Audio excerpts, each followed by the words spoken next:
Hi friends, இன்றைக்கி மகாநதி சீரியலில் edit பண்ண ஃபோட்டோலாம் உட்காந்து பார்த்துட்ருக்காங்க காவேரி. அப்போ தாத்தா வந்துடுறாங்க. என்னம்மா பார்த்துக்கிட்டு இருக்க, ஃபோட்டோலாம் வந்துருச்சா? எல்லாம் வந்துருச்சு தாத்தா, அந்த பாருங்க எடிட் பண்ணி எம்மனா அனுப்பிச்சிட்டா அப்படின்னு சொன்னேன். பார்த்தியா என் பேரை எவ்வளோ அழகாக இருக்கான் பார்த்தியா, இந்த ஃபோட்டோ எனக்கு ஒன்று அனுப்பு, நான் டிபியில் வச்சுக்கிறேன் அப்படின்னு சொல்கிறாரு. சரி தாத்தா அப்படின்னு சொல்லி அனுப்பிச்சிட்டு 2 பேரும் பேசி வச்சுட்ருக்காங்க. காவேரி போய் பிளக்ஸ் வாங்குறதுக்காக போகிறாங்க. அங்கே குமரன்கிட்ட போய் சொல்லிகிட்டு இருக்காங்க. உடனே குமரன் நான் போய் வாங்கிட்டு வரேன் நீ இது அப்படின்னு சொல்லிட்டு போய் பிளக்ஸ் போய் வாங்கிட்டு வந்து கொடுக்குறாரு. அதை வாங்கிட்டு வந்தோடனே வீட்டில் வந்து ஃப்ரேம் பண்ணி ஒரு ஃபோட்டோ, விஜய் ஃபோட்டோவை மாட்டிகிட்டு இருக்காங்க காவேரி.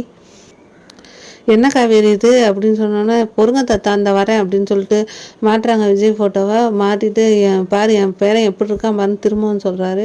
ஆமாம் ஆமாம் அப்படின்னு சொல்லிட்டு, ரசனையே இல்லை உங்கள் பேரனுக்கு, ஃபோட்டோ எடுத்தவன் என்ன ஆச்சு ஏதாச்சுன்னு கேட்டார் அவர் அப்படின்னு சொன்னோன்னே, அவனை பார்த்து ரசனை இல்லாதவன் நீ சொல்லாத, அவன் எவ்வளோ பெரிய ரசனைக்காரன் தெரியுமா அப்படின்னா. அப்படியா, என்ன எப்படி சொல்கிறீங்க? ஆமாம் உன்னைய கல்யாணம் பண்ணியிருக்கான்ல அப்படின்னு சொன்னோன்னே, கடைசியாக என்னையே நீங்கள் குள்ளா போட்டிங்கல்ல அப்படின்னு சொல்லி சிரிக்கிறாங்க காவேரி. விஜய் வந்தோடனே போய் தாத்தா பேச போகிறாரு. பார்த்துட்டு, இந்த பாருங்கள் தாத்தா ஃபோட்டோ நல்லா இருக்குல்ல காவேரி, இந்த ஃபோட்டோவே நான் டிபியில் வச்சுக்கிறேன், சூப்பராக இருக்குல்ல. ஆமாம் 2 நாள் சென்றாவது கேட்டிங்களே அப்படின்னு சொன்னாலும், சாரி காவேரி பிஸியாக இருந்தேன் அதனால் கேட்கல.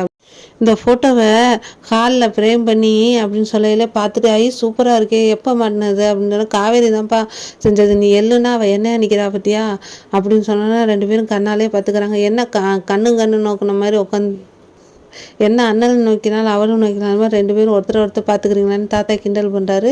இதெல்லாம் பார்த்துட்டு வயிறு எரிஞ்சிட்டு ராகினி உள்ளே போயிடுறான். பார்த்துக்கிட்டே இருந்துட்டு 2 பேரும் கண்ணாலே பேசிக்கிறாங்க. போதும்ப்பா விடுங்கப்பா அப்படின்னு சொல்லி தாத்தா சொல்கிறார்.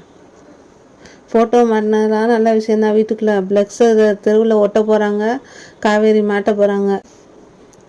பிளக்ஸ் அடித்து வெளியில் செவுத்தில் ஒட்டுறது தெரிஞ்சால் விஜயோட ரியாக்ஷன் எப்படி இருக்குமோ. வீடியோ பிடிச்சிருந்தா சப்ஸ்கிரைப் பண்ணுங்கள். தேங்க்யூ.